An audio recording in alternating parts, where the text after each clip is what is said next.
Welcome to study win PSC.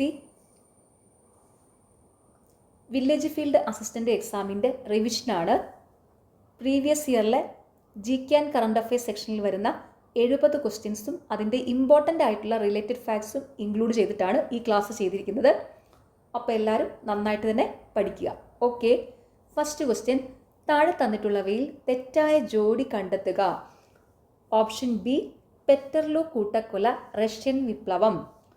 പെറ്റർലു കൂട്ടക്കൊല ഇംഗ്ലണ്ടിൽ നടന്ന വ്യവസായ വിപ്ലവവുമായി ബന്ധപ്പെട്ടതാണ്. ഓർത്തു വയ്ക്കുക, പെറ്റർലു കൂട്ടക്കൊല ഇംഗ്ലണ്ടിൽ നടന്ന വ്യവസായ വിപ്ലവവുമായി ബന്ധപ്പെട്ട സംഭവമാണ്. അപ്പോൾ ഇവിടെ താഴെ തന്നിട്ടുള്ളതിൽ തെറ്റായ ജോഡി പെറ്റർലു കൂട്ടക്കൊല റഷ്യൻ വിപ്ലവമാണ്. താഴെ തന്നിട്ടുള്ളവയിലെ ശരിയായ ജോഡികളാണ് ടെന്നീസ് കോർട്ട് പ്രതിജ്ഞ ഫ്രഞ്ച് വിപ്ലവം, ലോങ് മാർച്ച് ചൈനീസ് വിപ്ലവം, പാരീസ് ഉടമ്പടി അമേരിക്കൻ സ്വാതന്ത്ര്യ സമരം. അപ്പോൾ അതും കൂടെ ഓർത്ത് വെക്കുക കേട്ടോ. ശരിയായ ജോഡികൾ: ടെന്നീസ് കോർട്ട് പ്രതിജ്ഞ ഫ്രഞ്ച് വിപ്ലവം, ലോങ് മാർച്ച് ചൈനീസ് വിപ്ലവം, പാരീസ് ഉടമ്പടി അമേരിക്കൻ സ്വാതന്ത്ര്യ സമരം.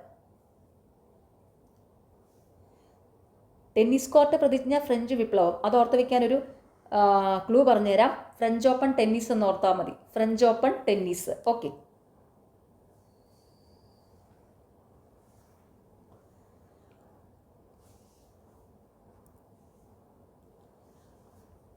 പൊയ്കയിൽ ശ്രീ കുമാരഗുരുദേവൻ സ്ഥാപിച്ച പ്രത്യക്ഷരക്ഷാ ദൈവസഭയുടെ ആസ്ഥാനം. Option C, Eravi Peroor. പൊയ്കയിൽ ശ്രീ കുമാരഗുരുദേവൻ സ്ഥാപിച്ച പ്രത്യക്ഷരക്ഷാ ദൈവസഭയുടെ ആസ്ഥാനം ഇരവി പേരൂർ. പ്രത്യക്ഷരക്ഷാ ദൈവസഭ PRDS ആണ്. പ്രത്യക്ഷരക്ഷാ ദൈവസഭയുടെ വേറൊരു പേരാണ് PRDS. ഓക്കെ, അപ്പം എന്താണ്? പൊയ്കയിൽ ശ്രീ കുമാരഗുരുദേവൻ സ്ഥാപിച്ച പ്രത്യക്ഷരക്ഷാ ദേവസഭ PRDSന്റെ ആസ്ഥാനം Iravi പേരൂരാണ്.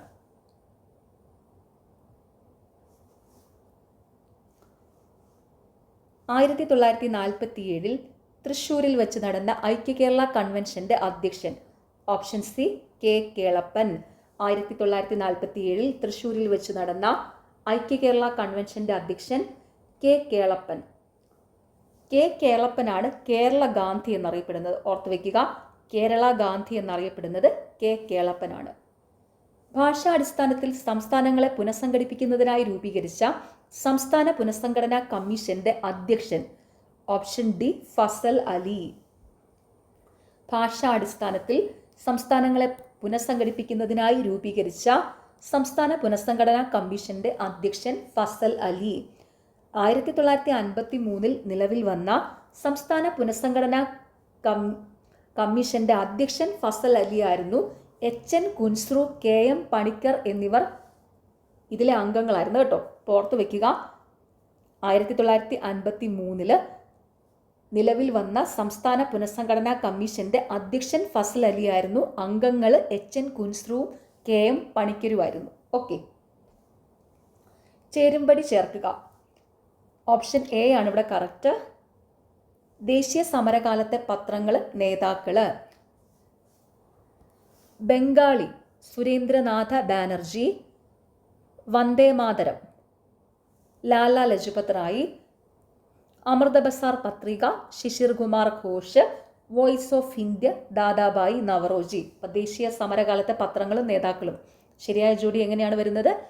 Bengali Surendranath Banerjee, Vande Mataram Lala Lajpat Rai, Amrita Bazar Patrika Sisir Kumar Ghosh, voice of India Dadabhai Naoroji.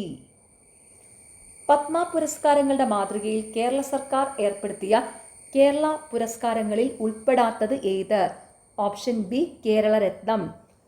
Padma പുരസ്കാരങ്ങളുടെ മാതൃകയിൽ കേരള സർക്കാർ ഏർപ്പെടുത്തിയ കേരള പുരസ്കാരങ്ങളിൽ ഉൾപ്പെടാത്തത് ഏതാണ്? കേരളരത്നം. പത്മ പുരസ്കാരങ്ങളുടെ മാതൃകയിൽ കേരള സർക്കാർ ഏർപ്പെടുത്തിയ കേരള പുരസ്കാരങ്ങളിൽ ഉൾപ്പെടുന്നവയാണ് കേരള ജ്യോതി, കേരള പ്രഭ, കേരളശ്രീ. അപ്പം അതൊന്നും ഓർത്ത് വെച്ചോണേ. പത്മ പുരസ്കാരങ്ങളുടെ മാതൃകയിൽ കേരള സർക്കാർ ഏർപ്പെടുത്തിയ കേരള പുരസ്കാരങ്ങളിൽ ഉൾപ്പെടുന്നവ: കേരള ജ്യോതി, കേരള പ്രഭ, കേരളശ്രീ. പാമലു എന്ന പ്രാചീന ഉപജീവന കൃഷി നിലനിൽക്കുന്ന സംസ്ഥാനം.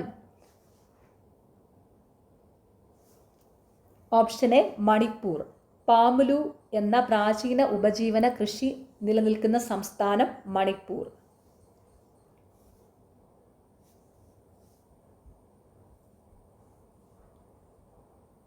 മധ്യരേഖാ പ്രദേശങ്ങളിൽ നിന്ന് ധ്രുവങ്ങളിലേക്ക് പോകുന്തോറും കൊറിയോലിസ് ബലം വർദ്ധിക്കുന്നു. കൊറിയോലിസ് ബലം നിമിത്തം ധ്രുവീയ വാദങ്ങൾ ഇരു അർദ്ധഗോളങ്ങളിലും കിഴക്ക് ദിക്കിൽ നിന്നാണ് വീശുന്നത്. ഓപ്ഷൻ എ 2 പ്രസ്താവനകളും ശരി. ഈ തന്നിരിക്കുന്ന 2 പ്രസ്താവനകളും ശരിയാണ്. ഏതൊക്കെയാണ്? മധ്യരേഖാ പ്രദേശങ്ങളിൽ നിന്ന് ധ്രുവങ്ങളിലേക്ക് പോകുന്തോറും കൊറിയോലിസ് ബലം വർദ്ധിക്കുന്നു. കൊറിയോലിസ് ബലം നിമിത്തം ധ്രുവീയ വാദങ്ങൾ ഇരു അർദ്ധഗോളങ്ങളിലും കിഴക്ക് ദിക്കിൽ നിന്നാണ് വീശുന്നത്. ഭൂവിനിയോഗത്തിൽ ഉണ്ടാകുന്ന മാറ്റങ്ങൾ മനസ്സിലാക്കാൻ ഭൂവിവര സാങ്കേതിക വിദ്യയിൽ താഴെ തന്നിരിക്കുന്നവയിൽ ഏതാണ് അനുയോജ്യം? ഓപ്ഷൻ ഡി ഓവർലേ വിശകലനം. ഭൂവിനിയോഗത്തിലുണ്ടായ മാറ്റങ്ങൾ മനസ്സിലാക്കാൻ ഭൂവിവര സാങ്കേതിക വിദ്യയിൽ താഴെ തന്നിരിക്കുന്നതിൽ ഏതാണ് അനുയോജ്യം? ഓവർലേ വിശകലനം. രചന ദോബ് സ്ഥിതി ചെയ്യുന്നത്? ഓപ്ഷൻ ബി രവി ചിനാബ് നദികൾക്കിടയിൽ. രചന ദോബ് സ്ഥിതി ചെയ്യുന്നത് രവി ചിനാബ് നദികൾക്കിടയിലാണ് കേട്ടോ. ആ പേരിൽ നിന്ന് തന്നെ മനസ്സിലാക്കാം. രചന ദോബ്, രവി ചിനാബ്. രചന ഈ രവി ചിനാബിൽ തന്നെ ഉണ്ട് കേട്ടോ. രചന രചന ദോബ് സ്ഥിതി ചെയ്യുന്നത് അപ്പോൾ എവിടെയാണ്? രവി ചിനാബ് നദികൾക്കിടയിൽ. ആ രവി ചിനാബിൽ തന്നെ ആ വാക്ക് കിട്ടും, രചന ദോബെന്ന്. ഓക്കെ, അതങ്ങനെ ഓർത്ത് വെച്ചാൽ മതി. താപ്തി നദിക്കരയിൽ സ്ഥിതി ചെയ്യുന്ന നഗരം? Option D Surat. തപി എന്ന് വെച്ചാൽ താപ്തി നദിക്കരയിൽ സ്ഥിതി ചെയ്യുന്ന നഗരം സൂററ്റാണ് ഈ തന്നിരിക്കുന്നതിൽ. കൊങ്കൺ റെയിൽപാതയിലെ ദൈർഘ്യമേറിയ തുരങ്കം? Option A Karbude. Konkan rail പാതയിലെ ദൈർഘ്യമേറിയ തുരങ്കം കർബുഡയാണ്. അതായത് കൊങ്കൺ റെയിൽപാതയിലെ ഏറ്റവും നീളം കൂടിയ തുരങ്കം അതാണ് കർബുഡെ. കൊങ്കൺ റെയിൽ പാതയിലെ ഏറ്റവും നീളം കൂടിയ തുരങ്കം കർബുഡെ. ആരുടെ ആശയത്തെ അടിസ്ഥാനമാക്കിയാണ് 2ാം പഞ്ചവത്സര പദ്ധതി? Option B PC മഹലോനോബിസ്. ആരുടെ ആശയത്തെ അടിസ്ഥാനമാക്കിയാണ് 2ാം പഞ്ചവത്സര പദ്ധതി? PC മഹലോനോബിസ്. 2ാം പഞ്ചവത്സര പദ്ധതി അറിയപ്പെടുന്നത് എന്താണ്? മഹലോനോബിസ് മോഡൽ എന്നാണ്. 2ാം പഞ്ചവത്സര പദ്ധതി മഹലോനോബിസ് മാതൃക, മഹലോനോബിസ് മോഡൽ എന്നാണ് അറിയപ്പെടുന്നത്. അതിൻ്റെ കാലയളവ് എത്രയാണ്? 1956 മുതൽ 61 വരെയാണ്. താഴെ കൊടുത്തിരിക്കുന്നവയിൽ ഏതിലെ മാറ്റമാണ് ഉപഭോക്തൃ വില സൂചിക സൂചിപ്പിക്കുന്നത്? ഓപ്ഷൻ എ ചില്ലറ വില, അതായത് റീറ്റെയിൽ പ്രൈസ് കേട്ടോ. താഴെ കൊടുത്തിരിക്കുന്നതിൽ ഏതിലെ മാറ്റമാണ് ഉപഭോക്തൃ വില സൂചിക സൂചിപ്പിക്കുന്നത്? ചില്ലറ വില, റീറ്റെയിൽ പ്രൈസ്. സെൻസെക്സ് എന്നത് ഡാഷിന് ഉപയോഗപ്രദമായ വഴികാട്ടിയാണ്. ഓപ്ഷൻ ബി നിക്ഷേപം. സെൻസെക്സ് എന്നത് ഡാഷിന് ഉപയോഗപ്രദമായ വഴികാട്ടിയാണ് നിക്ഷേപത്തിന്. അതായത് എന്താണ്? ബോംബെ സ്റ്റോക്ക് എക്സ്ചേഞ്ചിൻ്റെ സൂചികയാണ് കേട്ടോ ഈ സെൻസെക്സ് എന്ന് പറയുന്നത്. ബോംബെ സ്റ്റോക്ക് എക്സ്ചേഞ്ചിൻ്റെ സൂചികയായ സെൻസെക്സ് ഓഹരി വിപണിയിലെ നിക്ഷേപങ്ങൾക്ക് ഉപയോഗപ്രദമായ വഴികാട്ടിയാണ്. സെൻസെക്സ് എന്ന് പറയുന്നത് ബോംബെ സ്റ്റോക്ക് എക്സ്ചേഞ്ചിൻ്റെ സൂചികയാണ്. അത് സെൻസെക്സ് എന്നത് എന്താണ്? അത് പ്രത്യേകം ഓർത്ത് വെച്ചോണം. ബോംബെ സ്റ്റോക്ക് എക്സ്ചേഞ്ചിൻ്റെ സൂചികയാണ് ഈ സെൻസെക്സ്. സെൻസെക്സ് ഓഹരി വിപണിയിലെ നിക്ഷേപത്തിന് ഉപയോഗപ്രദമായ വഴികാട്ടിയാണ് കേട്ടോ. സെൻസെക്സ് എന്നത് ഓഹരി വിപണിയിലെ നിക്ഷേപത്തിന് ഉപയോഗപ്രദമായ വഴികാട്ടിയാണ്. ഓക്കെ, ചെറുകിട വ്യവസായങ്ങളെക്കുറിച്ച് പഠിക്കാൻ 1955 നിയോഗിക്കപ്പെട്ട committee? Option B Karve committee. ചെറുകിട വ്യവസായങ്ങളെക്കുറിച്ച് പഠിക്കാൻ 1955 നിയോഗിക്കപ്പെട്ട കമ്മിറ്റി ഏതാണ്? കാർവേ കമ്മിറ്റി.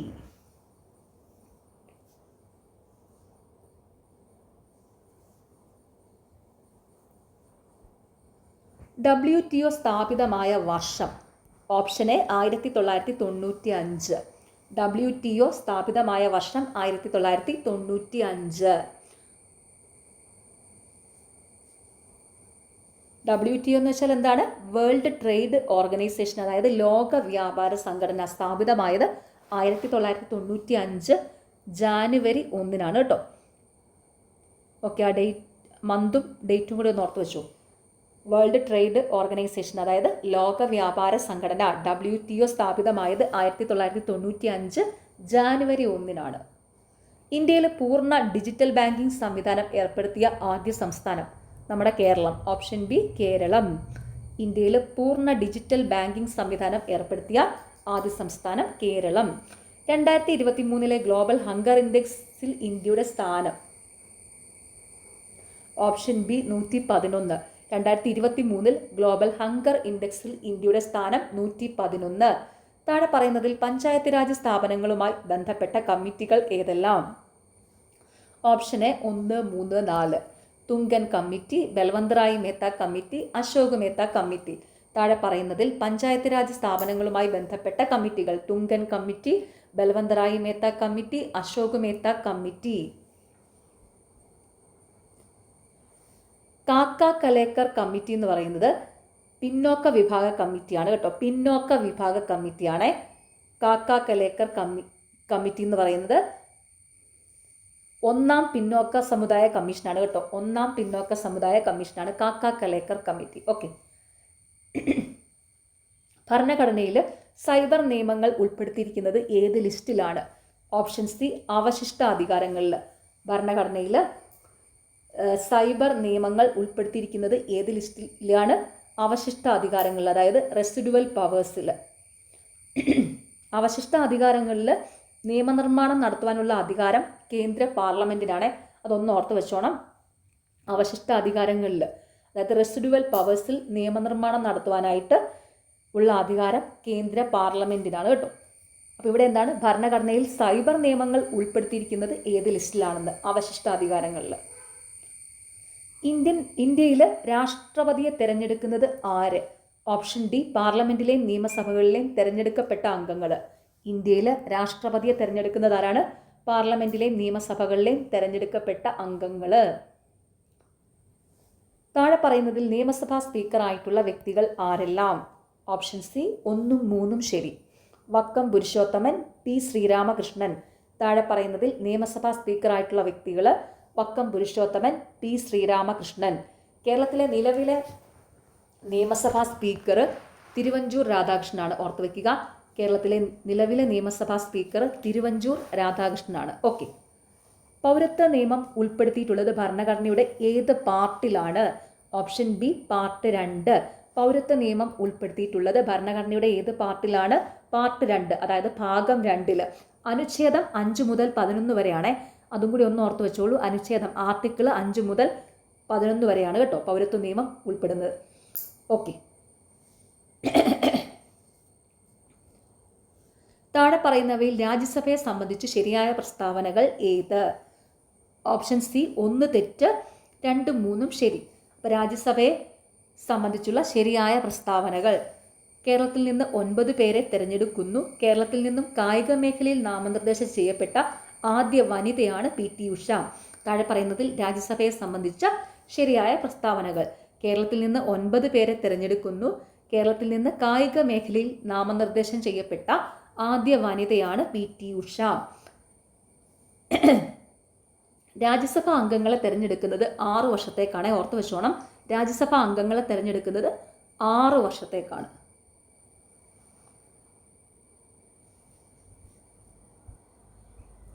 കേരളത്തിൽ നിന്നും തിരഞ്ഞെടുക്കപ്പെടുന്ന BJPയുടെ ആദ്യ സ്ഥാനാർത്ഥിയാണ് സുരേഷ് ഗോപി. അദ്ദേഹം ആദ്യമായാണ് പാർലമെന്റിൽ അംഗമാകുന്നത്. മുകളിൽ പറയുന്ന പ്രസ്താവനകളെ അടിസ്ഥാനപ്പെടുത്തി ഉചിതമായത് തിരഞ്ഞെടുക്കുക.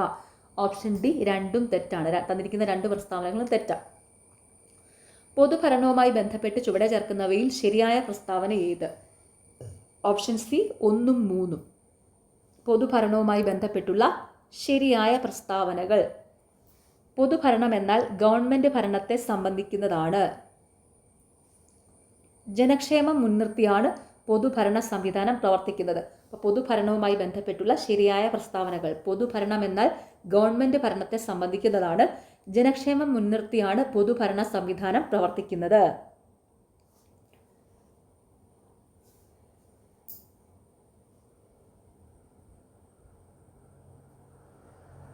ഗവൺമെൻറ് ഇതര സ്ഥാപനങ്ങൾ, അതായത് സ്വകാര്യ സ്ഥാപനങ്ങളൊന്നും പൊതുഭരണത്തിൻ്റെ കീഴിൽ വരുമല്ല കേട്ടോ. ഗവൺമെൻറ് ഇതര സ്ഥാപനങ്ങൾ എന്ന് പറയുമ്പോൾ സ്വകാര്യ സ്ഥാപനങ്ങൾ അതൊക്കെ വരും. അപ്പോൾ അതൊന്നും പൊതുഭരണത്തിൻ്റെ കീഴിൽ വരുന്നതല്ല. അതാണ് ഓപ്ഷൻ 2 തെറ്റിപ്പോയത്. ഓക്കെ.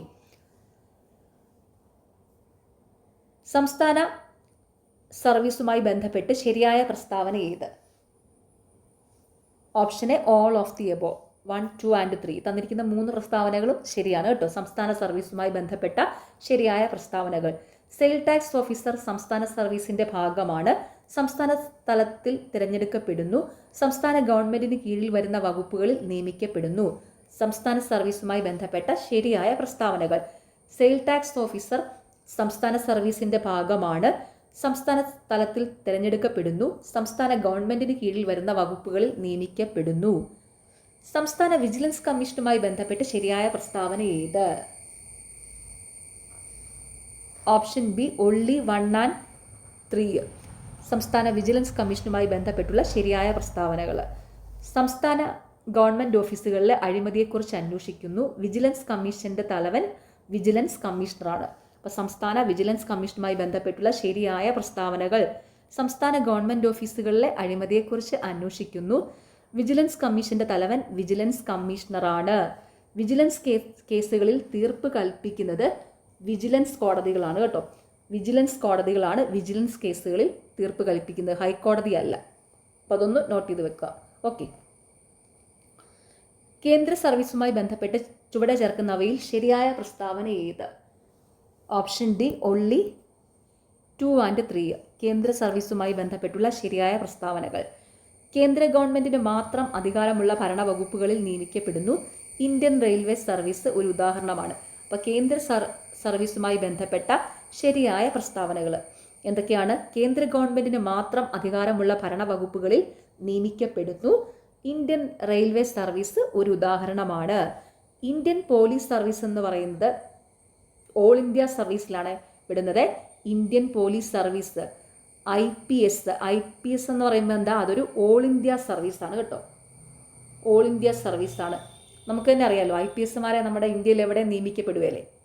നമ്മുടെ കേരളത്തിലുണ്ട്. കേരളത്തിലെ പോലെ തന്നെ തമിഴ്നാട്ടിൽ എല്ലാ സ്റ്റേറ്റിലും IPSമാരൊക്കെ ഉണ്ട്. അപ്പോൾ അതെന്താ? അത് ഓൾ ഇന്ത്യ സർവീസാണ്. IPS Indian police service all India സർവീസിലാണ് വിടുന്നത് കേട്ടോ. ഇപ്പോൾ ഇവിടെ കേന്ദ്ര സർവീസുമായി ബന്ധപ്പെട്ടത് ഏതൊക്കെയാണ്? കേന്ദ്ര ഗവൺമെന്റിന് മാത്രം അധികാരമുള്ള ഭരണവകുപ്പുകളിൽ നിയമിക്കപ്പെടുന്നു. ഇന്ത്യൻ റെയിൽവേ സർവീസ് ഉദാഹരണമാണ്. ഇതാണ് കേന്ദ്ര ഗവൺമെന്റുമായി ബന്ധപ്പെട്ട ശരിയായ പ്രസ്താവനകൾ. ഇതുപോലെയുള്ള ചോദ്യങ്ങളൊക്കെ നമുക്ക് ഇനി നമ്മൾ ഒരിടത്ത് വായിച്ചില്ലേ പോലും ഒന്ന് കോമൺ സെൻസ് ഉപയോഗിച്ച് ഒന്ന് ചിന്തിച്ചാൽ മനസ്സിലാക്കാവുന്നേ ഉള്ളൂ. IPS എന്ന് പറയുമ്പോഴേ IPS തന്നെ ഇന്ത്യയിലെ എല്ലാ സ്റ്റേറ്റിലും ഉണ്ട്. അപ്പോൾ അതെന്താ? കേന്ദ്ര ഗവൺമെന്റിന് കീഴിൽ മാത്രം വരുന്നതല്ല, ഓൾ ഇന്ത്യ സർവീസാണ്. ഓക്കെ.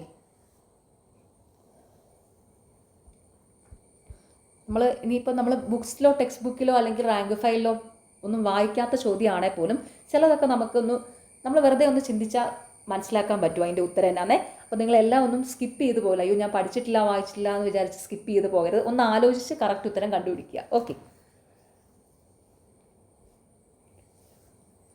അക്ഷയ കേന്ദ്രവുമായി ബന്ധപ്പെട്ട് ചുവടെ ചേർക്കുന്നവയിൽ ശരിയായ പ്രസ്താവന ഏത്? Option A all of the above 1, 2 and 3. Akshaya കേന്ദ്രവുമായി ബന്ധപ്പെട്ടുള്ള ശരിയായ പ്രസ്താവനകൾ. ജനങ്ങളെ സാക്ഷരരാക്കുക എന്നത് ഇതിൻ്റെ ലക്ഷ്യമാണ്. ഇന്റർനെറ്റ് ഇലക്ട്രോണിക് സാങ്കേതിക വിദ്യയിലൂടെയാണ് ഇതിൻ്റെ പ്രവർത്തനം. ഗവേണൻസിലൂടെ ഗവൺമെന്റിന് നൽകുന്ന സേവനങ്ങൾ ജനങ്ങൾക്ക് എത്തിക്കുന്ന സംരംഭമാണിത്. അക്ഷയ കേന്ദ്രവുമായി ബന്ധപ്പെട്ടുള്ള ശരിയായ പ്രസ്താവനകൾ. ജനങ്ങളെ സാക്ഷരരാക്കുക എന്നത് ഇതിൻ്റെ ലക്ഷ്യമാണ്. ഇന്റർനെറ്റ് ഇലക്ട്രോണിക് സാങ്കേതിക വിദ്യയിലൂടെയാണ് ഇതിൻ്റെ പ്രവർത്തനം. ഗവേണൻസിലൂടെ ഗവൺമെന്റ് നൽകുന്ന സേവനങ്ങൾ ജനങ്ങൾക്ക് എത്തിക്കുന്ന സംരംഭമാണിത്. വിവരാവകാശ കമ്മീഷനുമായി ബന്ധപ്പെട്ട ശരിയായ പ്രസ്താവന ഏത്?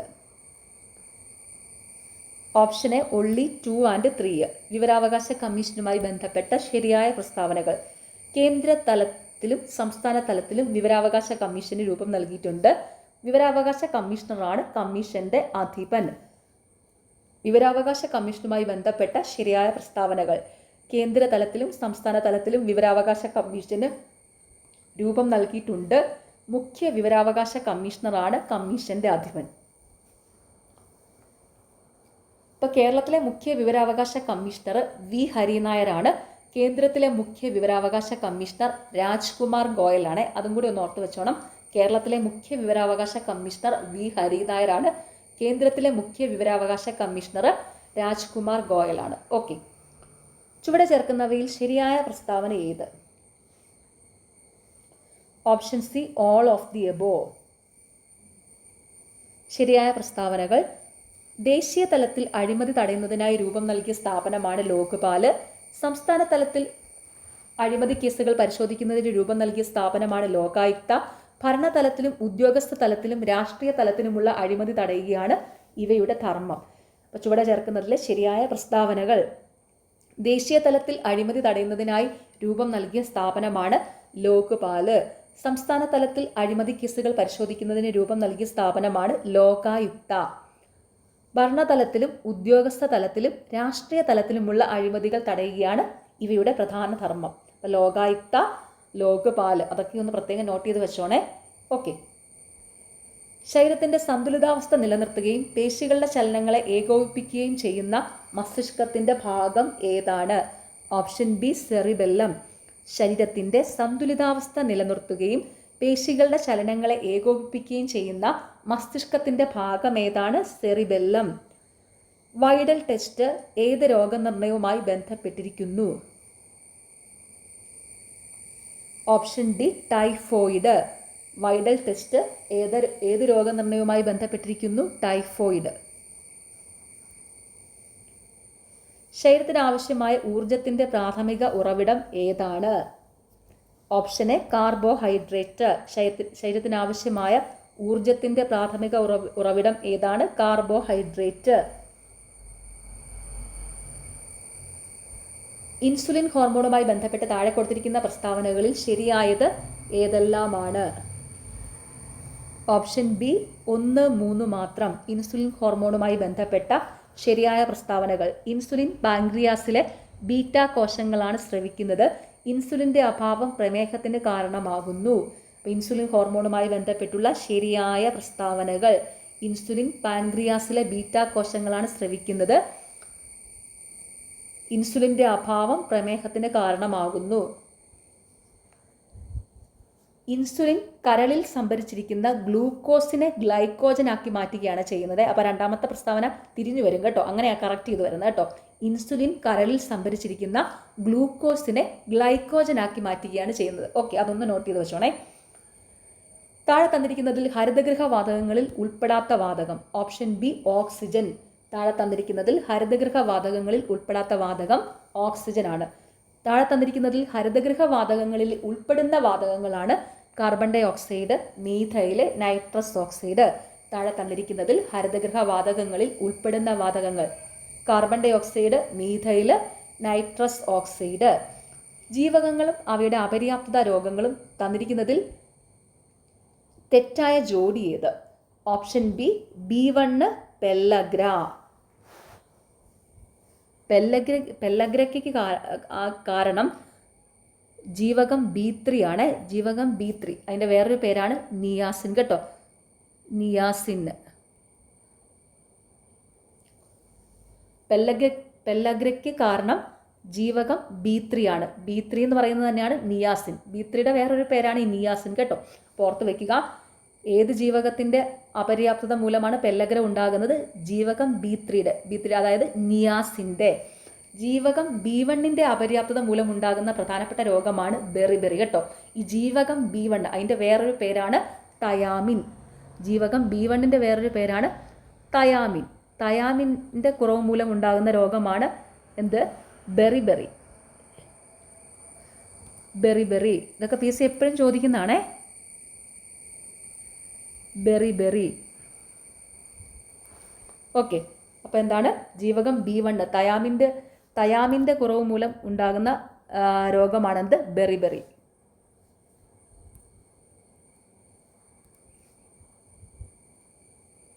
ബെറിബെറി. ഓക്കെ, അപ്പോൾ ഇവിടെ തന്നിരിക്കുന്നതിലെ ജീവകങ്ങളും അവയുടെ അപര്യാപ്തത രോഗങ്ങളും തെറ്റായ ജോഡി ഏതാ? ജീവകം B1 പെല്ലഗ്ര. ഓർത്ത് വെക്കുക. ജീവകം B1 തയാമിൻ്റെ കുറവ് മൂലം ഉണ്ടാകുന്ന രോഗമാണ് ബെറിബെറി. അതുപോലെ ജീവകം B3 നിയാസിൻ്റെ കുറവ് മൂലം ഉണ്ടാകുന്ന രോഗമാണ് പെല്ലഗ്ര. ഓക്കെ, ഇനി ഈ തന്നിരിക്കുന്നതിലെ ശരിയായ ജോഡികളാണ്, അതായത് ജീവകങ്ങളും അവയുടെ അപര്യാപ്ത രോഗങ്ങളും ശരിയായ ജോഡികളാണ്. ജീവകം എയുടെ കുറവ് മൂലം ഉണ്ടാകുന്ന രോഗമാണ് സീറോഫ്താൽമിയ. ജീവകം ഡിയുടെ കുറവ് മൂലം ഉണ്ടാകുന്ന രോഗമാണ് റിക്കറ്റ്സ്. ജീവകം സിയുടെ കുറവ് മൂലം ഉണ്ടാകുന്ന രോഗമാണ് സ്കർവി. ഓർത്ത് വെക്കുക. ജീവകം എയുടെ കുറവ് മൂലം സീറോഫ്താൽമിയ, ജീവകം ഡിയുടെ കുറവ് മൂലം റിക്കറ്റ്സ്, ജീവകം സിയുടെ കുറവ് മൂലം ഉണ്ടാകുന്ന രോഗമാണ് സ്കർവി. ഓക്കെ, വെസ്റ്റ് നൈൽ പനിക്ക് കാരണമായ രോഗാണു ഏതാണ്? Option A virus. West Nile പനിക്ക് കാരണമായ രോഗാണു ഏതാണ്? വൈറസ്. അതായത് വെസ്റ്റ് നൈൽ വൈറസ് കാരണമാണ് കേട്ടോ. വെസ്റ്റ് നൈൽ വൈറസ് കാരണമാണ് വെസ്റ്റ് നൈൽ പനി ഉണ്ടാകുന്നത്. ഓർത്ത് വയ്ക്കാൻ ചെറിയ ക്ലൂ പറഞ്ഞുതരാം. അതായത് കണ്ടോ, ഈ 2 പുള്ളിക്കെട്ടില്ലേ വെസ്റ്റ് നൈൽ പനിക്കകത്ത്, അതുപോലെ വൈറസിനകത്തും 2 പുള്ളിക്കെട്ടുണ്ട്. അപ്പോൾ അതുമായിട്ട് കണക്ട് ചെയ്തങ്ങ് ഓർക്കുക. വെസ്റ്റ് നൈൽ പനിക്ക് കാരണമായ രോഗാണു ഏതാണ്? വൈറസ്. ഓക്കെ, എന്തെങ്കിലുമായിട്ട് കണക്ട് ചെയ്ത് ഓരോ ക്വസ്റ്റിനും ഓർത്ത് വയ്ക്കുക കേട്ടോ. നിങ്ങൾക്ക് ഒത്തിരി ഡൗട്ടുള്ള ക്വസ്റ്റ്യൻ ആണെങ്കിൽ നിങ്ങൾ തന്നെ എന്തെങ്കിലും ഒന്ന് കണക്ട് ചെയ്ത് നോക്കുക ഓർത്ത് വയ്ക്കാനായിട്ട്. എന്തെങ്കിലും ക്ലൂ നിങ്ങൾ തന്നെ കണ്ടുപിടിക്കുക. ഓക്കെ, സർക്കാർ ആശുപത്രികളെ ആശ്രയിക്കുന്നവർക്കുണ്ടാകുന്ന ബുദ്ധിമുട്ടുകൾ പരിഹരിച്ച് ജനസൗഹാർദ്ദ ആശുപത്രികൾ സൃഷ്ടിക്കുക എന്ന ഉദ്ദേശത്തോടെ രൂപകൽപ്പന ചെയ്ത കേരള സർക്കാർ പദ്ധതി ഏതാണ്? Option D Aardram. സർക്കാർ ആശുപത്രികളെ ആശ്രയിക്കുന്നവർക്കുണ്ടാകുന്ന ബുദ്ധിമുട്ടുകൾ പരിഹരിച്ച് ജനസൗഹാർദ്ദ ആശുപത്രികൾ സൃഷ്ടിക്കുക എന്ന ഉദ്ദേശത്തോടെ രൂപകൽപ്പന ചെയ്ത കേരള സർക്കാർ പദ്ധതിയാണ് ആർദ്രം. ഒരാൾ എയിൽ നിന്ന് പുറപ്പെട്ട് 4 കിലോമീറ്റർ ദൂരം സഞ്ചരിച്ച ശേഷം വലത്തേക്ക് ലംബമായി തിരിഞ്ഞ് 3 കിലോമീറ്റർ സഞ്ചരിച്ച് ബിയിലെത്തുന്നു. എയിൽ നിന്ന് ബിയിലേക്കുള്ള ഏറ്റവും കുറഞ്ഞ ദൂരം എത്ര എന്ന് കണ്ടുപിടിച്ചാലോ? എങ്ങനെയാണ്? ഒരാൾ എയിൽ നിന്ന്, ഈ ഒരു പോയിന്റ് എ ആയിട്ട് എടുത്താൽ, എയിൽ നിന്ന് പുറപ്പെട്ട് 4 കിലോമീറ്റർ ദൂരം സഞ്ചരിച്ചു. ശേഷം വലത്തേക്ക് ലംബമായി തിരിഞ്ഞു. വലത്തേക്ക് ലംബമായി തിരിഞ്ഞ് 3 കിലോമീറ്റർ സഞ്ചരിച്ചു.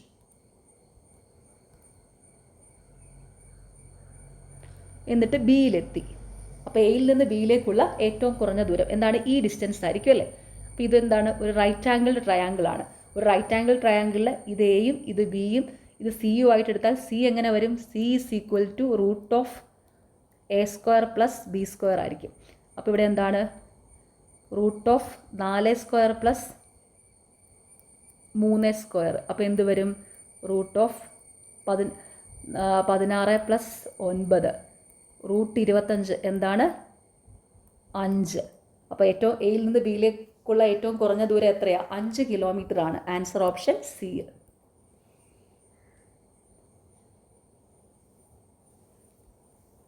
ഒരു നിശ്ചിത പ്രവേഗത്തിൽ മതിലിന്മേൽ പതിക്കുന്ന ഒരു പന്തിനെ പരിഗണിക്കുക. താഴെ പറയുന്നതിൽ തെറ്റായ പ്രസ്താവനകൾ ഏതെല്ലാം?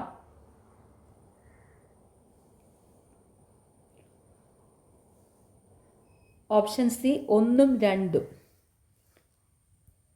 തെറ്റായ പ്രസ്താവനകൾ: പ്രവർത്തനവും പ്രതിപ്രവർത്തനവും പരസ്പരം നിർവീര്യമാക്കുന്നു. പ്രവർത്തനവും പ്രതിപ്രവർത്തനവും വ്യത്യസ്ത സമയങ്ങളിൽ ആയിരിക്കും. ഒരു നിശ്ചിത പ്രവേഗത്തിൽ മതിലിന്മേൽ പതിക്കുന്ന ഒരു പന്തിനെ പരിഗണിക്കുക. താഴെ പറയുന്നതിൽ തെറ്റായ പ്രസ്താവനകൾ ഏതൊക്കെയാണ്? പ്രവർത്തനവും പ്രതിപ്രവർത്തനവും പരസ്പരം നിർവീര്യമാകുന്നു. പ്രവർത്തനവും പ്രതിപ്രവർത്തനവും വ്യത്യസ്ത സമയങ്ങളിലായിരിക്കും. തെറ്റാണ് കേട്ടോ. അതായത് കാരണം എന്നാ? പ്രവർത്തനവും പ്രതിപ്രവർത്തനവും നിർവീര്യമാകുന്നില്ല. കാരണം ഇത് 2 വസ്തുക്കളിലായതുകൊണ്ട് അത് നിർവീര്യമാകുന്നില്ല. 2 വ്യത്യസ്തമായ വസ്തുക്കളല്ലേ, അതുകൊണ്ട് നിർവീര്യമാകുന്നില്ല. അതുപോലെ പ്രവർത്തനവും പ്രതിപ്രവർത്തനവും ഒരേ സമയങ്ങളിലായിരിക്കും. വ്യത്യസ്ത സമയങ്ങളിലല്ല, ഒരേ സമയങ്ങളിലായിരിക്കും. ഓക്കെ,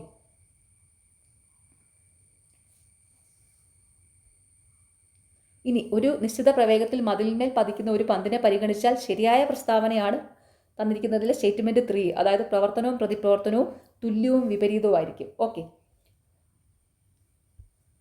പവറിൻ്റെ യൂണിറ്റ് അല്ലാത്തത് ഏത്? Option A kilowatt hour. പവറിൻ്റെ യൂണിറ്റ് അല്ലാത്തത് ഏതാണ്? കിലോവാട്ട് അവർ. കിലോവാട്ട് അവർ വൈദ്യുതോർജ്ജത്തിൻ്റെ, അതായത് ഇലക്ട്രിക്കൽ എനർജിയുടെ യൂണിറ്റ് ആണ് കിലോവാട്ട് അവർ. ഓർത്ത് വെക്കുക. എന്താണ് പവറിൻ്റെ യൂണിറ്റ് അല്ലാത്തത് ഏതാ? കിലോവാട്ട് അവർ. കിലോവാട്ട് അവർ എന്ന് വെച്ചാൽ അത് വൈദ്യുതോർജ്ജത്തിൻ്റെ, ഇലക്ട്രിക്കൽ എനർജിയുടെ യൂണിറ്റ് ആണ് kilowatt hour. KWH kilowatt hour. ഇത് ഇലക്ട്രിക്കൽ എനർജിയുടെ യൂണിറ്റാണ്, അതായത് വൈദ്യുതോർജ്ജത്തിൻ്റെ യൂണിറ്റ്. ഓക്കെ, താഴെ തന്നിരിക്കുന്നതിലെ പവറിൻ്റെ യൂണിറ്റുകളാണ് watt, joule per second, horse power. അതൊന്ന് ഓർത്ത് വയ്ക്കുക. പവറിൻ്റെ യൂണിറ്റുകൾ ഏതൊക്കെയാണ്? Watt, joule per second, horse power. NASA GOES U ഉപഗ്രഹത്തിൻ്റെ പ്രധാന ദൗത്യം? ഓപ്ഷൻ എ പടിഞ്ഞാറൻ അർദ്ധഗോളത്തിലെ ഭൂമിയുടെ കാലാവസ്ഥ, പരിസ്ഥിതി എന്നിവയുടെ പരിവേഷണം. നാസ ഗോസ്യു ഉപഗ്രഹത്തിൻ്റെ പ്രധാന ദൗത്യം പടിഞ്ഞാറൻ അർദ്ധഗോളത്തിലെ ഭൂമിയുടെ കാലാവസ്ഥ, പരിസ്ഥിതി എന്നിവയുടെ പരിവേഷണം. കേരളത്തിലെ ഡീസൽ അധിഷ്ഠിത താപവൈദ്യുത നിലയങ്ങൾ ഏതെല്ലാം? Option D 1, 2. ബ്രഹ്മപുരം, കോഴിക്കോട്. കേരളത്തിലെ ഡീസൽ അധിഷ്ഠിത താപവൈദ്യുത നിലയങ്ങൾ ഏതൊക്കെയാണ്? ബ്രഹ്മപുരവും കോഴിക്കോടും. കായംകുളത്ത് ഉപയോഗിക്കുന്നത് നാഫ്തയാണ് കേട്ടോ. കായംകുളം താപവൈദ്യുത നിലയത്തിൽ ഉപയോഗിക്കുന്ന ഇന്ധനം നാഫ്തയാണ്. ഓക്കെ. താഴെ തന്നിരിക്കുന്നവയിൽ ഏത് മൂലകമാണ് ബാബിറ്റ് മെറ്റൽ എന്ന ലോഹസങ്കരത്തിൽ അടങ്ങിയിട്ടുള്ളത്? Option B antimony. താഴെ തന്നിരിക്കുന്നവയിൽ ഏത് മൂലകമാണ് ബാബിറ്റ് മെറ്റൽ എന്ന ലോഹസങ്കരത്തിൽ അടങ്ങിയിട്ടുള്ളത്? ആന്റിമണിയാണ്. ബാബിറ്റ് മെറ്റലിൽ അടങ്ങിയിരിക്കുന്നത് ആന്റിമണി, കോപ്പർ, ടിന്നാണ്. ഓർത്ത് വയ്ക്കുക, ബാബിറ്റ് മെറ്റലിൽ അടങ്ങിയിരിക്കുന്നത് ആന്റിമണി, കോപ്പർ, ടിന്നാണ് കേട്ടോ. കോപ്പർ എന്ന് വെച്ചാൽ ചെമ്പ്, ടിൻ എന്ന് വെച്ചാൽ ഈയം. മലയാളം പേരും കൂടെ ഒന്ന് ജസ്റ്റ് മനസ്സിലാക്കുക. ഇത് ഓർത്ത് വയ്ക്കാനായിട്ടൊരു സിമ്പിൾ കോഡ് പറഞ്ഞുതരാം. ഇതാണ് ക്യാറ്റ്. ബാബിറ്റ് മെറ്റലിൽ ഉള്ള മൂലകങ്ങൾ ഏതൊക്കെയാണ്? ക്യാറ്റ് എന്ന് ഓർത്ത് വെക്കുക കോഡായിട്ട്. കോപ്പർ, ആന്റിമണി, ടിന്ന് കേട്ടോ. ഇതൊക്കെ ഞാൻ ടെലഗ്രാം ചാനലിൽ കൊടുത്തിട്ടുണ്ട് കേട്ടോ. ഈ കോഡൊക്കെ ടെലഗ്രാം ചാനലിൽ കൊടുത്തിട്ടുണ്ട്. ടെലഗ്രാം ചാനൽ താല്പര്യമുള്ളവർ ജോയിൻ ചെയ്യുക. അതിൽ ഇമ്പോർട്ടൻ്റ് ആയിട്ടുള്ള നോട്ട്സും റീസെൻ്റ്ലി നടക്കുന്ന PSC എക്സാമുകളുടെ provisional answer key, final answer key mark ചെയ്ത PDFകളൊക്കെ ലഭ്യമാണ്. അപ്പോൾ താല്പര്യമുള്ളവർ ജോയിൻ ചെയ്യുക. ലിങ്ക് കമൻറ്റ് ബോക്സിൽ പിൻ ചെയ്ത് വെച്ചിട്ടുണ്ട് ടെലഗ്രാം ചാനലിൻ്റെ. ഓക്കെ. റീഗൽ വാട്ടർ എന്നറിയപ്പെടുന്നത് താഴെ തന്നിരിക്കുന്നവയിൽ ഏതാണ്? ഈ റീഗൽ വാട്ടർ എന്ന് വെച്ചാൽ അക്വാറീജിയാണ് കേട്ടോ. റീഗൽ വാട്ടർ എന്ന് പറയുന്നത് അക്വാറീജിയാണ്. ഓക്കെ. അപ്പോൾ എന്താണ് റീഗൽ വാട്ടർ എന്നറിയപ്പെടുന്നത്? താഴെ തന്നിരിക്കുന്നതിൽ ഏതൊക്കെയാണ്? Option A nitric acid plus hydrochloric acid. നിങ്ങൾ കൂടുതലും കേട്ടിരിക്കുന്ന പേര് അക്വാറീജി എന്നായിരിക്കുമല്ലോ. റീഗൽ വാട്ടർ അത്ര കേട്ടിട്ടുണ്ടായിരിക്കും, എന്നാലും പക്ഷെ അത്ര ഫേമസ് അല്ലല്ലോ. അപ്പോൾ അക്വാറീജിയിൽ എന്തൊക്കെയാണ് അടങ്ങിയിരിക്കുന്നത്? നൈട്രിക് ആസിഡും ഹൈഡ്രോക്ലോറിക് ആസിഡും അല്ലേ. അപ്പോൾ എന്താണ് റീഗൽ വാട്ടർ എന്നറിയപ്പെടുന്നത്? താഴെ പറയുന്നതിൽ ഏതാണ്? Nitric acid plus hydrochloric acid. ഏത് അനുപാതത്തിലാണ് അക്വാറീജിയിൽ ഈ നൈട്രിക് ആസിഡും ഹൈഡ്രോക്ലോറിക് ആസിഡും ഏത് അനുപാതത്തിലാണ്? PSC എപ്പോഴും ചോദിക്കാറുണ്ട്. 1:3 എന്ന അനുപാതത്തിലാണ് കേട്ടോ. നൈട്രിക് ആസിഡ് 1 വരും, ഹൈഡ്രോക്ലോറിക് ആസിഡ് 3 വരും. അങ്ങനെ 1:3 എന്ന അനുപാതത്തിലാണ് നൈട്രിക് ആസിഡും ഹൈഡ്രോക്ലോറിക് ആസിഡും അക്വാറീജിയിൽ, അതായത് റീഗൽ വാട്ടറിൽ അടങ്ങിയിരിക്കുന്നത്. ഓക്കെ. അപ്പം ഇങ്ങനെ ഓർത്ത് വയ്ക്കുക, 1:3 എന്ന അനുപാതത്തിൽ ഗാഢ നൈട്രിക് ആസിഡും ഗാഢ ഹൈഡ്രോക്ലോറിക് ആസിഡും കലർന്ന മിശ്രിതമാണ് എന്ത്? റീഗൽ വാട്ടർ അഥവാ അക്വാറീജിയ. 1:3 എന്ന അനുപാതത്തിൽ ഗാഢ നൈട്രിക് ആസിഡും ഗാഢ ഹൈഡ്രോക്ലോറിക് ആസിഡും കലർന്ന മിശ്രിതമാണ് എന്ത്? റീഗൽ വാട്ടർ അഥവാ അക്വാറീജിയ. സാന്ദ്രത ഏറ്റവും കൂടിയ ലോഹം ഏതാണ്? Option D osmium. സാന്ദ്രത ഏറ്റവും കൂടിയ ലോഹം ഏതാണ്? ഓസ്മിയം. ഇന്ത്യയിലെ ആദ്യത്തെ ഫ്ലോ കെമിസ്ട്രി ടെക്നോളജി ഹബ്ബ് സ്ഥാപിതമായത് എവിടെയാണ്? Option C Hyderabad. ഇന്ത്യയിലെ ആദ്യത്തെ ഫ്ലോ കെമിസ്ട്രി ടെക്നോളജി ഹബ്ബ് സ്ഥാപിതമായത് എവിടെയാണ്? ഹൈദരാബാദ്. ലോക ശാസ്ത്ര ദിനം ആചരിക്കുന്നത്? Option D November 10. ലോക ശാസ്ത്ര ദിനം ആചരിക്കുന്നത് എന്നാണ്? നവംബർ 10. ദേശീയ ശാസ്ത്ര ദിനം ഫെബ്രുവരി 28 അതും കൂടി ഒന്ന് ഓർത്ത് വെച്ചോളൂ. ദേശീയ ശാസ്ത്ര ദിനം ഫെബ്രുവരി 28. ഇന്ത്യയിലെ ദേശീയ ശാസ്ത്ര ദിനം ഫെബ്രുവരി 28. അപ്പോൾ ലോക ശാസ്ത്ര ദിനം നവംബർ 10. രണ്ടും തമ്മിൽ മാറിപ്പോകരുതേ. ഓക്കെ. കുമാരനാശാനെ വിപ്ലവത്തിൻ്റെ ശുഖനക്ഷത്രം എന്ന് വിശേഷിപ്പിച്ചത് ആരാണ്? Option A Joseph Mundassery. കുമാരനാശാനെ വിപ്ലവത്തിൻ്റെ ശുഖനക്ഷത്രം എന്ന് വിശേഷിപ്പിച്ചത് ആരാണ്? ജോസഫ് മുണ്ടശ്ശേരി. ജോസഫ് മുണ്ടശ്ശേരി ആരാ?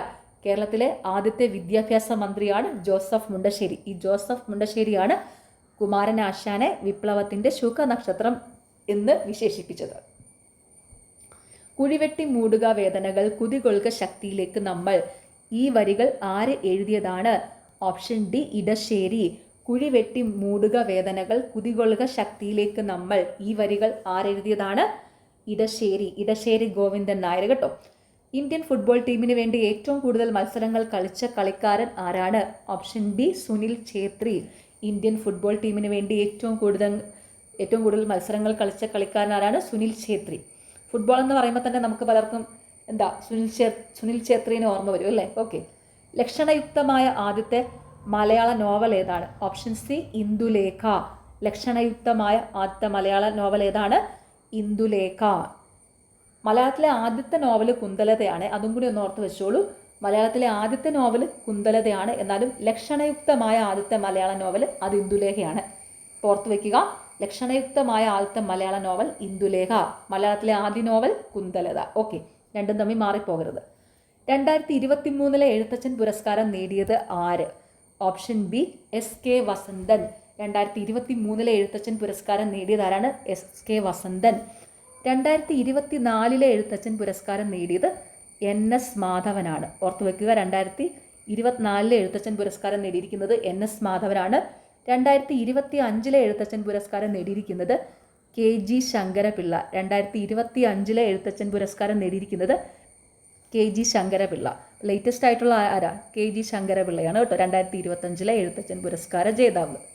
ഓർത്ത് വയ്ക്കുക, 2023 എഴുത്തച്ഛൻ പുരസ്കാരം നേടിയത് SK വസന്തൻ, 2024 എഴുത്തച്ഛൻ പുരസ്കാരം നേടിയത് NS മാധവൻ, 2025 അതായത് ഏറ്റവും ലേറ്റസ്റ്റ് ആയിട്ടുള്ള എഴുത്തച്ഛൻ പുരസ്കാരം നേടിയിരിക്കുന്നത് KG ശങ്കരപിള്ള. അറിയാത്ത അത്ഭുതങ്ങളെ ഗർഭത്തിൽ വഹിക്കുന്ന മഹാസമുദ്രങ്ങളെക്കാൾ അറിയുന്ന എൻ്റെ നിളാനദിയാണ് എനിക്കിഷ്ടം. ഇതാരുടെ വാക്കുകളാണ്? Option A MT Vasudevan Nair. അറിയാത്ത അത്ഭുതങ്ങളെ ഗർഭത്തിൽ വഹിക്കുന്ന മഹാസമുദ്രങ്ങളെക്കാൾ അറിയുന്ന എൻ്റെ നിളാനദിയാണ് എനിക്കിഷ്ടം. ഇതാരുടെ വാക്കുകളാണ്? MT വാസുദേവൻ നായർ. നിളാനദി. നിളാനദി ഏതാണ്? ഭാരതപ്പുഴ. ഭാരതപ്പുഴയുടെ വേറൊരു പേരാണ് നിള. മട്ടന്നൂർ ശങ്കരൻകുട്ടി താഴെ പറയുന്നതിൽ ഏത് വാദ്യ ഉപകരണവുമായി ബന്ധപ്പെട്ടിരിക്കുന്നു? ഓപ്ഷൻ ഡി ചെണ്ട. മട്ടന്നൂർ ശങ്കരൻകുട്ടി താഴെ പറയുന്നതിൽ ഏത് വാദ്യ ഉപകരണവുമായി ബന്ധപ്പെട്ടിരിക്കുന്നു? ചെണ്ട. മട്ടന്നൂർ ശങ്കരൻകുട്ടി മാരാരുടെ കൊട്ടൊക്കെ ഫേമസ് അല്ലേ? കൊട്ടൊക്കെ ഫേമസ് ആണ്. അപ്പോൾ നമുക്കറിയാം ചെണ്ട കൊട്ടുന്ന ആളാണ്. ഇനി പറയുന്നവയിൽ ഏതാണ് volatile memory? Option A Ram. ഇനി പറയുന്നതിൽ ഏതാണ് വോളറ്റൈൽ മെമ്മറി? റാം ആണേ. റാമും റോമും വോളറ്റൈലും നോൺ വോളറ്റൈലും ആണെന്ന് അറിയാനായിട്ട് ഞാൻ ഓർത്ത് വയ്ക്കുന്ന ക്ലൂ ഒന്ന് പറഞ്ഞുതരാം കേട്ടോ. നോൺ വോളറ്റൈൽ, ഈ നോൺ വോളറ്റൈലിനകത്ത് 2 O വരുന്നുണ്ടല്ലോ, അപ്പോൾ അത് ഈ ഓയുള്ള റോമായിരിക്കും. മറ്റേതെന്താ വോളറ്റൈൽ എന്ന് പറയുമ്പോഴത്തേനും അത് എന്താ റാമു വരും. അങ്ങനെയാണ് ഞാൻ ഈ റാമും റോമും ഒന്ന് ഓർത്ത് വയ്ക്കുന്നത് കേട്ടോ. എനിക്കത് തമ്മിൽ എപ്പോഴും കൺഫ്യൂഷൻ വരുമായിരുന്നേ. നോൺ വോളറ്റൈൽ മെമ്മറി എന്ന് പറയുമ്പോൾ അത് റോമാണ്, വോളറ്റൈൽ മെമ്മറി റാമ. അപ്പം ഞാൻ കണ്ടുപിടിച്ചൊരു ക്ലൂ ആണ്. ഈ റോമിനകത്ത് ഒരു O ഉണ്ടല്ലോ, അപ്പോൾ ഈ 2 O വരുന്നത് എന്താ നോൺ വോളറ്റൈൽ. അപ്പം ഒരു O വരുന്നത് വോളറ്റൈൽ എന്ന് പറയുമ്പോൾ മറ്റേതെന്താ റാം ആയിരിക്കും. ഓക്കെ, അപ്പോൾ ഇവിടെ എന്താണ് താഴെ പറയുന്നതിൽ ഏതാണ് വോളറ്റൈൽ മെമ്മറി? ഏതാ? റാമാണ് volatile memory. Non volatile memories ആണ് ഏതൊക്കെയാ? ROM, cache memory, secondary memory. Okay, spreadsheet സോഫ്റ്റ്വെയറിൻ്റെ പ്രാഥമിക പ്രവർത്തനം എന്താണ്? ഓപ്ഷൻ സി സംഖ്യാ ഡേറ്റയും കണക്കുകൂട്ടലുകൾ സൃഷ്ടിക്കുകയും കൈകാര്യം ചെയ്യുകയും ചെയ്യുന്നു. സ്പ്രെഡ്ഷീറ്റ് സോഫ്റ്റ്വെയറിൻ്റെ പ്രാഥമിക പ്രവർത്തനം എന്താണ്? സംഖ്യാ ഡേറ്റയും കണക്കുകൂട്ടലും സൃഷ്ടിക്കുകയും കൈകാര്യം ചെയ്യുകയും ചെയ്യുന്നു. ഇതൊക്കെ നമുക്ക് തന്നെ അറിയാവുന്ന കാര്യങ്ങളല്ലേ. സ്പ്രെഡ്ഷീറ്റൊക്കെ നമ്മൾ പഠിച്ചിട്ടുമുണ്ട്, ചെയ്തിട്ടുമുണ്ട്, എല്ലാം ചെയ്തിട്ടുണ്ട്. ഓക്കെ, സോഷ്യൽ മീഡിയയിൽ മുമ്പ് അറിയപ്പെട്ടിരുന്ന ഫേസ്ബുക്കിൻ്റെ പുതിയ പേര് എന്താണ്? മെറ്റ. നമുക്ക് എല്ലാവർക്കും അറിയാവുന്ന ചോദ്യം അല്ലേ. സോഷ്യൽ മീഡിയ ഫേസ്ബുക്ക് മെറ്റയാണെന്നുള്ള കാര്യം എല്ലാവർക്കും അറിയാവുന്ന കാര്യമാണ്. സോഷ്യൽ മീഡിയയിൽ മുമ്പ് അറിയപ്പെട്ടിരുന്ന ഫേസ്ബുക്കിൻ്റെ പുതിയ പേരെന്താണ്? മെറ്റ. ഇനി പറയുന്നത് നെറ്റ്വർക്ക് ഉപകരണങ്ങളിൽ ഏതാണ് ഡേറ്റ പാക്കറ്റുകളുടെ രൂപത്തിൽ കൈമാറുന്നത്? Option D router. ഇനി പറയുന്ന നെറ്റ്വർക്ക് ഉപകരണങ്ങളിൽ ഏതാണ് ഡേറ്റ പാക്കറ്റുകളുടെ രൂപത്തിൽ കൈമാറുന്നത്? റൂട്ടർ. Option D router. ഏത് മാൽവെയർ ആണ് അതിൻ്റെ ഡെവലപ്പർക്ക് വരുമാനമുണ്ടാക്കാൻ ഉപയോഗിക്കുന്നത്? Option B ransomware. ഏത് മാൽവെയർ ആണ് അതിൻ്റെ ഡെവലപ്പർക്ക് വരുമാനമുണ്ടാക്കാൻ ഉപയോഗിക്കുന്നത്? റാൻസംവെയർ.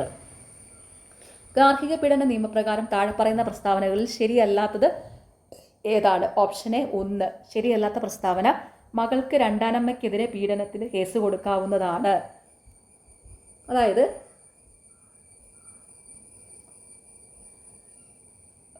നമുക്ക് ഈ ഗാർഹിക പീഡന നിരോധന നിയമപ്രകാരം പുരുഷ പങ്കാളിക്കോ അദ്ദേഹത്തിൻ്റെ ബന്ധുക്കൾക്കോ എതിരെയാണ് കേസ് കൊടുക്കാൻ പറ്റുന്നത് കേട്ടോ. പുരുഷ പങ്കാളിക്കോ അദ്ദേഹത്തിൻ്റെ ബന്ധുക്കൾക്ക് എതിരെയാണ് കേസ് കൊടുക്കാൻ പറ്റുന്നത്. ഒരു സ്ത്രീക്ക് മറ്റൊരു സ്ത്രീക്കെതിരെ നേരിട്ട് നിയമപ്രകാരം പരാതി നൽകാൻ ചില പരിമിതികളുണ്ട്. അത് ഓർത്ത് വെക്കുക കേട്ടോ. പുരുഷന്മാർക്കെതിരെയോ അല്ലെങ്കിൽ പുരുഷ പങ്കാളിക്ക് എതിരെയോ അല്ലെങ്കിൽ അദ്ദേഹത്തിൻ്റെ ബന്ധുക്കൾക്കെതിരെയോ കേസ് കൊടുക്കാൻ പറ്റും. പക്ഷെ ഒരു സ്ത്രീക്ക് മറ്റൊരു സ്ത്രീക്കെതിരെ നേരിട്ട് അങ്ങനെ കേസ് കൊടുക്കാൻ പറ്റത്തില്ല ഈ നിയമപ്രകാരം. അതിന് ചില പരിമിതികളുണ്ട്. അപ്പോൾ അതുകൊണ്ടാണ് ഈ ഒന്നാമത്തെ പ്രസ്താവന തെറ്റായത്. കാരണം മകൾക്ക് രണ്ടാനമ്മയ്ക്കെതിരെ പീഡനത്തിനെതിരെ കേസ് കൊടുക്കാവുന്നുള്ളത്. അപ്പോൾ എന്താണ്? ഗാർഹിക പീഡന നിയമപ്രകാരം താഴെ പറയുന്ന പ്രസ്താവനകൾ ശരിയല്ലാത്തത് എന്താ? മകൾക്ക് രണ്ടാനമ്മയ്ക്കെതിരെ പീഡനത്തിന് കേസ് കൊടുക്കാവുന്നതാണെന്നുള്ളത്. അതായത് ഒരു സ്ത്രീക്ക് മറ്റൊരു സ്ത്രീക്കെതിരെ കേസ് കൊടുക്കാനായിട്ട് ചില പരിമിതികളുണ്ട്. അങ്ങനെ ഈ നിയമപ്രകാരം, ഈ ഗാർഹിക പീഡന നിയമപ്രകാരം കേസ് കൊടുക്കുന്നതിന് ചില പരിമിതികളുണ്ട്. ഓക്കെ, പുരുഷ പങ്കാളിക്കോ അദ്ദേഹത്തിൻ്റെ ബന്ധുക്കൾക്കോ എതിരെ കേസ് കൊടുക്കാൻ പറ്റും. ഓക്കെ, അപ്പോൾ ഇനി എന്താണ്? ഈ ഗാർഹിക പീഡന നിയമപ്രകാരം താഴെ പറയുന്നതിലെ ശരിയായ പ്രസ്താവനകളാണ് ഏതൊക്കെയാണ്? വിവാഹിതരായ സ്ത്രീകൾക്ക് ഭർത്തൃമാതാവിനെതിരെ ഈ നിയമപ്രകാരം കേസ് കൊടുക്കാവുന്നതാണ്. സഹോദരിക്ക് സഹോദരനെതിരെ ഈ നിയമപ്രകാരം കേസ് കൊടുക്കാവുന്നതാണ്. മകൾക്ക് അച്ഛനെതിരെ ഈ നിയമപ്രകാരം കേസ് കൊടുക്കാവുന്നതാണ്. ദേശീയ മനുഷ്യാവകാശ കമ്മീഷൻ രൂപീകരിച്ച വർഷം? Option A 1993. ദേശീയ മനുഷ്യാവകാശ കമ്മീഷൻ രൂപീകരിച്ച വർഷം 1993. 1993 ഒക്ടോബർ 12-നാണ് കേട്ടോ ദേശീയ മനുഷ്യാവകാശ കമ്മീഷൻ രൂപീകരിച്ചത്. 1993 ഒക്ടോബർ 12-നാണ്. ബാലനീതി നിയമപ്രകാരം അതീവ ഗുരുതരമായ കുറ്റകൃത്യം എന്നാൽ എന്താണ്? ഓപ്ഷൻ സി, മിനിമം 7 വർഷം ശിക്ഷ ലഭിക്കാവുന്ന കുറ്റം. ബാലനീതി നിയമപ്രകാരം അതീവ ഗുരുതരമായ കുറ്റകൃത്യം എന്നാൽ എന്താണ്? മിനിമം 7 വർഷം ശിക്ഷ ലഭിക്കാവുന്ന കുറ്റം. ഉപഭോക്തൃ സംരക്ഷണ നിയമപ്രകാരം തെറ്റിദ്ധാരണ ഉളവാക്കുന്ന പരസ്യങ്ങൾ പ്രസിദ്ധീകരിക്കുന്നതിനുള്ള പിഴ എത്രയാണ്? ഓപ്ഷൻ എ 10 ലക്ഷം രൂപ വരെ. ഉപഭോക്തൃ സംരക്ഷണ നിയമപ്രകാരം തെറ്റിദ്ധാരണ ഉളവാക്കുന്ന പരസ്യങ്ങൾ പ്രസിദ്ധീകരിക്കുന്നതിനുള്ള പിഴ എത്രയാണ്? 10 ലക്ഷം രൂപ വരെ. വിവരാവകാശ നിയമപ്രകാരം ആവശ്യപ്പെടുന്ന വിവരം ഒരു വ്യക്തിയുടെ സ്വാതന്ത്ര്യത്തെ സംബന്ധിച്ചതാണെങ്കിൽ ഉത്തരം ലഭ്യമാക്കേണ്ട സമയപരിധി? ഓപ്ഷൻ സി, 48 മണിക്കൂർ. വിവരാവകാശ നിയമപ്രകാരം ആവശ്യപ്പെടുന്ന വിവരം ഒരു വ്യക്തിയുടെ സ്വാതന്ത്ര്യത്തെ സംബന്ധിച്ചതാണെങ്കിൽ ഉത്തരം ലഭ്യമാക്കേണ്ട സമയപരിധി 48 മണിക്കൂറാണ്. ഒന്നുകൂടി ഒന്ന് പറയാം. അതായത് വിവരാവകാശ നിയമപ്രകാരം ആവശ്യപ്പെടുന്ന വിവരം ഒരു വ്യക്തിയുടെ ജീവനെയോ സ്വാതന്ത്ര്യത്തെയോ സംബന്ധിച്ചതാണെങ്കിൽ ഉത്തരം ലഭ്യമാക്കേണ്ട സമയപരിധി 48 മണിക്കൂറാണ്. വിവരാവകാശ നിയമപ്രകാരം ആവശ്യപ്പെടുന്ന വിവരം ഒരു വ്യക്തിയുടെ ജീവനെയോ സ്വാതന്ത്ര്യത്തെയോ സംബന്ധിച്ചതാണെങ്കിൽ ഉത്തരം ലഭ്യമാക്കേണ്ട സമയപരിധി 48 മണിക്കൂറാണ്. അങ്ങനെ BC ചോദിക്കാറുണ്ട്. സ്വാതന്ത്ര്യം മാത്രമല്ല, ജീവനെയോ സ്വാതന്ത്ര്യത്തെയോ സംബന്ധിച്ചതാണെങ്കിലും എന്താണ് ഉത്തരം ലഭ്യമാക്കേണ്ട സമയപരിധി? 48 മണിക്കൂറാണ്. ഓക്കെ, ദേശീയ മനുഷ്യാവകാശ കമ്മീഷന്റെ ഇപ്പോഴത്തെ അധ്യക്ഷ വിജയ കിഷോർ രഹത്കർ ആണ് കേട്ടോ. വിജയ കിഷോർ രഹത്കർ.